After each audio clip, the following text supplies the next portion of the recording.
శాసనసభ్యులు గౌరవ పవన్ కళ్యాణ్ గారిని అభ్యర్థిస్తున్నాను అధ్యక్ష.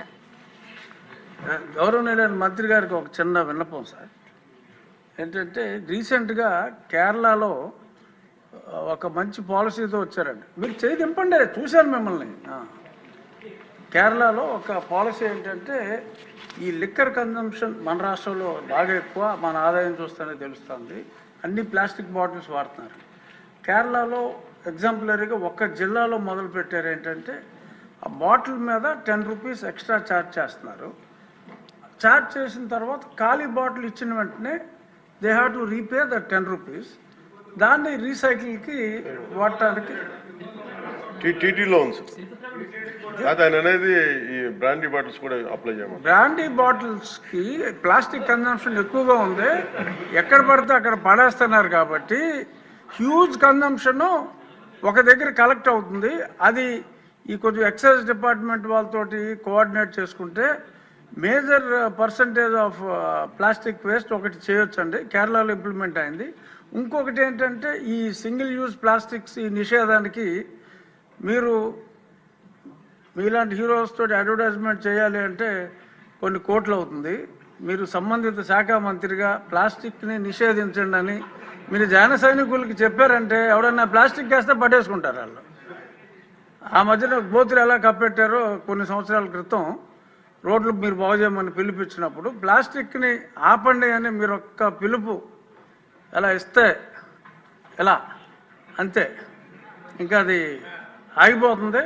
సో కాబట్టి సంబంధిత శాఖ మంత్రిగా మీరు ఆ స్టెప్స్ తీసుకుంటే డెఫినెట్గా ఈ ప్లాస్టిక్ భూతాన్ని అరికట్టాలంటే అది మీ వల్ల సాధ్యమయ్యే అవకాశం చాలా ఎక్కువగా ఉంది. కాబట్టి ప్లాస్టిక్ గురించి మీ అవగాహన ఇందాక మీరు చెప్పారు.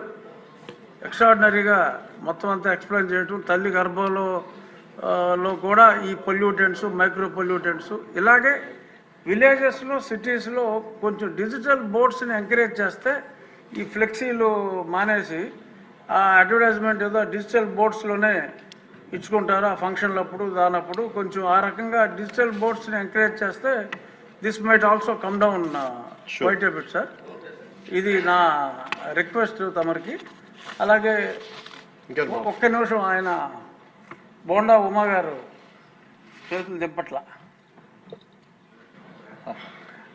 ధన్యవాదాలు అధ్యక్ష. గల్లా మాధవి గారు శాసనసభ్యురాలు వేసినటువంటి ప్రశ్నకి గౌరవ ఉప ముఖ్యమంత్రి గారు చాలా బాగా చెప్పారు అధ్యక్ష. ఆయన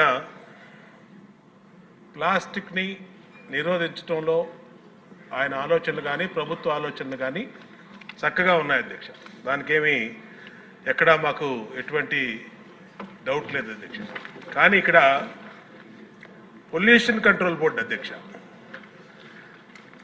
చాలా నిర్లక్ష్యంగా పొల్యూషన్ కంట్రోల్ బోర్డు అసలు ఉందా లేదా, అసలు ఆ బోర్డు కానీ దాంట్లో ఉన్న టాస్క్ ఫోర్స్ కానీ దాంట్లో ఉన్న మెంబర్ సెక్రటరీ కానీ ఎక్కడా కూడా పని చేస్తున్నట్టు ఎక్కడా కనపడతలేదు అధ్యక్ష.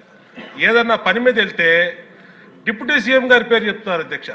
ఆయన చేయొద్దన్నారు, ఆయన ఆఫీస్ నుంచి చెప్పాలి, ఆయన మాట్లాడాలి, ఆయన వెళ్తే కలవట్లేదు అని డైరెక్ట్గా చైర్మన్ గారు చెప్తారు అధ్యక్ష.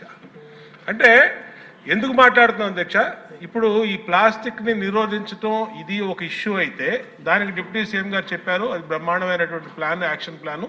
దాన్ని నిర్వహించి ఎమ్మెల్యేలు, ప్రజాప్రతినిధులు అందరూ బాధ్యత తీసుకుంటే బ్రహ్మాండంగా జరుగుతుంది అధ్యక్ష. కానీ ఫ్యాక్టరీల పొల్యూషన్ అధ్యక్ష, ఇక్కడే ఉన్నారు కృష్ణయ్య గారు, చైర్మన్ గారు, పెద్ద పెద్ద వాళ్ళందరినీ కూడా వాళ్ళు మరి ఏం ఇన్ఫ్లుయెన్స్కి గురవుతున్నారు తెలియట్లు. కానీ రామ్కి పరిశ్రమ అధ్యక్ష ఈ పొల్యూషన్ దాంట్లో ఆయన కూడా వెళ్ళి విశాఖపట్నంలో ఇన్స్పెక్షన్ చేసి వచ్చారు.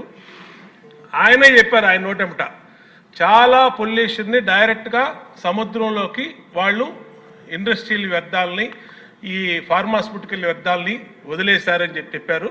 అలాగే గౌరవ ముఖ్యమంత్రి గారు కూడా దాని మీద స్పష్టమైన ఆదేశాలు ఇచ్చారు, అలాంటి వాటి మీద చర్య తీసుకోండి అని. దాని మీద చర్య తీసుకోరు అధ్యక్ష. ఏంటంటే మరి ఏం కాంటాక్ట్స్ ఉన్నాయో, ఏమి ఇన్ఫ్లుయెన్స్ జరుగుతుందో మాకైతే తెలియదు అధ్యక్ష. అయితే అయోధ్య రామిరెడ్డి వైసీపీ ఎంపీ అధ్యక్ష, కాబట్టి మరి ఆయన లెవెల్లో ఏమి ఇన్ఫ్లుయెన్స్ చేస్తున్నారో ఈయన్ని తెలియదు అధ్యక్ష కృష్ణయ్య గారిని. కానీ ఇక్కడ ఏం జరుగుతుందంటే చిన్న చిన్న వాళ్ళు ఏ పరిశ్రమ కానీ ఇప్పుడు మాధవి గారు చెప్పారు ఈ వాళ్ళ దాంట్లో 5 అడుగులు ఇలాగ పొల్యూషను ప్లాస్టిక్ వ్యర్థాలని మా నియోజకవర్గంలోకి వస్తే కాలువలు